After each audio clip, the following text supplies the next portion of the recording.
Vancouver's Punjabi Market District, also known as Little India, is a cultural and commercial focal point for Vancouver's South Asian community and one of the city's most unique shopping centers. As the cultural focal point of the city of Vancouver's Indo-Canadian population, the Punjabi Market is a 5-block stretch along Main Street between about East 49th and East 54th Avenues. Here, you'll find new immigrants along with grandparents bringing the second-generation grandkids for a taste of their homeland. Most of the activities in the commercial district is focused on shopping and eating, but there are some attractions close by the neighborhood for visitors to explore. The Ross Street Sikh Temple was built in 1969, designed by well-known Vancouver architect Arthur Erickson. The first Indo-Canadian immigrants from Punjab landed in Vancouver in the 1980s. Later on, they settled down in Kitsilano near 1st Avenue and Broad Street.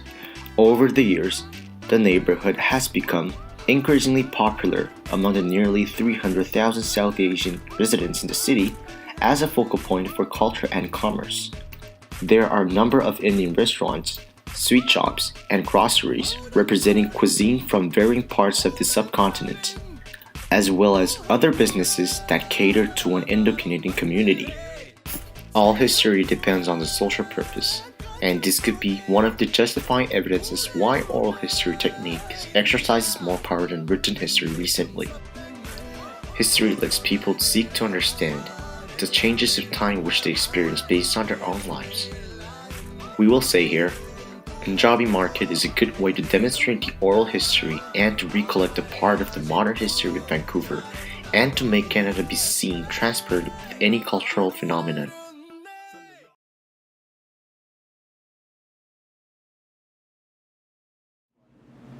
Why is history of the Punjabi market so significant? Well, the history is because this is the original Indian market that was ever in, I would say, North America even. Never mind, just in BC. All over North America, this was the only Indian market. I guess in Toronto they had Gerrard Street. So this is similar to what was happening over there. This is the first Indian market. Indian wise people used to come from the States, from all the small towns to shop for Indian as their foods and spices, whatever they needed. This was the only one. And this was the most busiest one too. And still until today, people still talk about this place. Anything when they grew up with, all the Indian people, even they moved to Surrey, they always come back and say, oh God, we miss this place. This is wish there was, this Indian market was just the way it was before. But things have changed because people have moved to Surrey, Richmond and all the other suburbs because it's more economical for them to live in, because more affordability.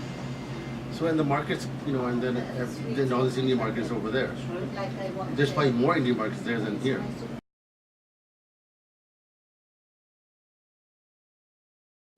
Like it was a central point of meeting, like a common place. I'll even tell you, people used to come to this place. How they do matchmaking. How the people want to get married, or somebody's to meet her and meet the boy and girl. Yeah. So many times people have come to this place particularly because it's how would I say common place, to visit. So they say, okay, we'll meet in the center here, and then having dinner or lunch or whatever. And the boy and the girl meet here. Like sometimes they go sit privately. You can sit. It's so many matchmaking even. Mm-hmm, mm-hmm. So it was like that used for that too. Not always, but this was like. You know what I mean? Yeah. Where else are they going to go meet this? They won't go say, let's go Chinatown. Right. Meet in an Indian place where there's culture there. Okay. And that, it's like more of a meeting point. Mm-hmm. All the Indian people would, get together and, it's like they feel like they've gone home, you know what I mean? Mm-hmm. Back to Punjab, in a way. So it's like a meeting point. People will come meet you in the Punjabi market next week, or we'll have lunch here. So they feel like at home, you know what I mean? Mm-hmm. How would I say, how people go to temples and they, gather there. So it's like a original. And you're not planning to move anywhere beside this place? Actually, we're in Richmond already. Oh. we're in Richmond. I'm just saying because... it's a second story, but this place is going to stay here for a long time. Yeah. Right. So you're going to stay, yeah. Okay. Yeah, my name is Gulzar Nanda. I'm born and bred South Vancouverite. I've lived in the same neighborhood, the Punjabi Market neighborhood, for my entire life, 29 years now. My family, we own a jewelry store at the Punjabi Market. It's been there since before I was born, 35 years. It's called High Class Jewelers.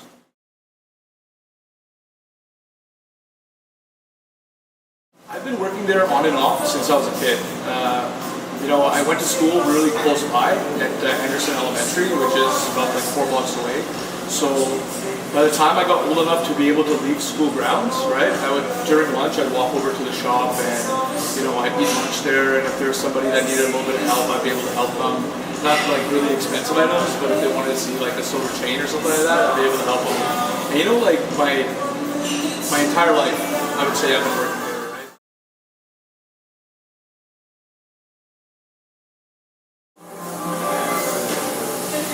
We'll break that down into 2 questions, from a social perspective and a cultural perspective.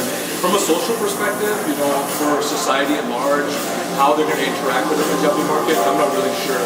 We're going through a lot of changes right now. I would say that it's stagnant, right? But we're pushing for more changes, right? I wouldn't say that change is taking place at a pace that we'd like it to, but there's definitely signs that there's change happening. If you've been down to the market, there's new development there. Soon we're going to have like 50 plus families moving into the neighborhood. There's a lot of development going on around the neighborhood. On Punjabi corridor, they have huge development. There's going to be thousands of families moving in there. So socially, we don't really know what the future of the Punjabi market is. If you look at it from just a geographical perspective, the only neighborhood commercial zone that's really close to that Punjabi corridor is Main Street, right? To the west, you have Kerrisdale Village, right? And then to the east, the first location that you have is in the Punjabi market, then it's Fraser Street. If you're looking just at Punjabi, there's a huge development going on for the Oak Ridge market, but that's going to be more of a contemporary feel. It's going to be really big buildings, a huge mall presence. But in terms of having, just a neighborhoody feel, it's going to be the Punjabi market. So people, I'm hoping, are going to want to come there. They're going to want to be able to hang out there. From a cultural perspective, if we're shifting gears here, I really hope that we're able to retain the identity that's been built there since 1970s.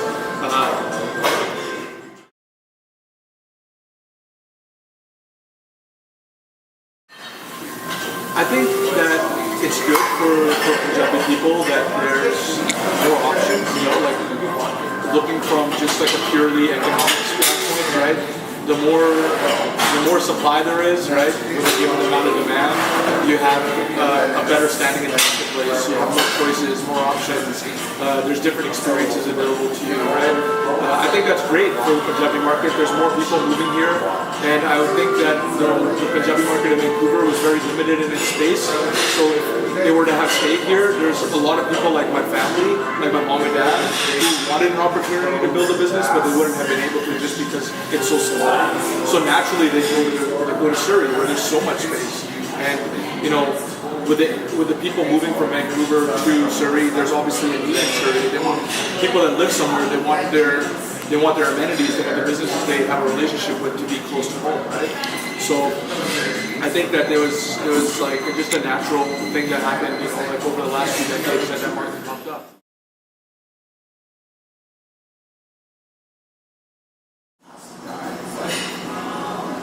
If you're speaking on foundation as in the founding, I feel like the needs of the respective communities or what really gave a rise to the neighborhood, right? It's that part of you, like I'm not an immigrant, I was born here, but when I go abroad, like I miss home. Right? And I come home, I come to Vancouver, and right away I go grab a coffee from Tim Hortons or something, right? It's that same need of having a feeling of home that really drove the founding of these spaces. Right? So there is a similarity there, but in terms of how it's been stewarded, into this part of history, like into the 2010s, right? I think the stewardship has been very good. Right? I think that Chinatown has a lot of support from the city, and that they have a lot of voices within the community that really care about retaining that special nature of Chinatown, right? And there are people who want that area, Chinatown, not to be turned into some sort of attraction, right? They want it to be a usable space for people that are part of the Chinese community, like especially people that are a bit older, the retirees, people that are living in their 70s and 80s that need to just have a normalcy to their life, right? And I think that they've really pushed their needs within the like building of the modern day Chinatown. Whereas Punjabi Market, I know that the city is working on having like a senior center within the Punjabi Market, but I don't know how far ahead that is.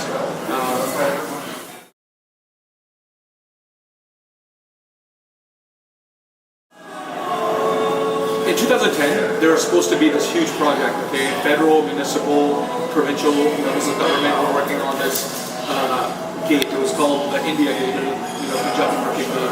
And this gate, I'm not sure if you've heard of it, but it was a huge project, and people were hoping that it would be ready in time for the 2010 Winter Olympics. The different levels of government had asked the representatives in the market to do some funding, and they were going to contribute some funding of their own. And, as far as I know, we held up our end of the bargain.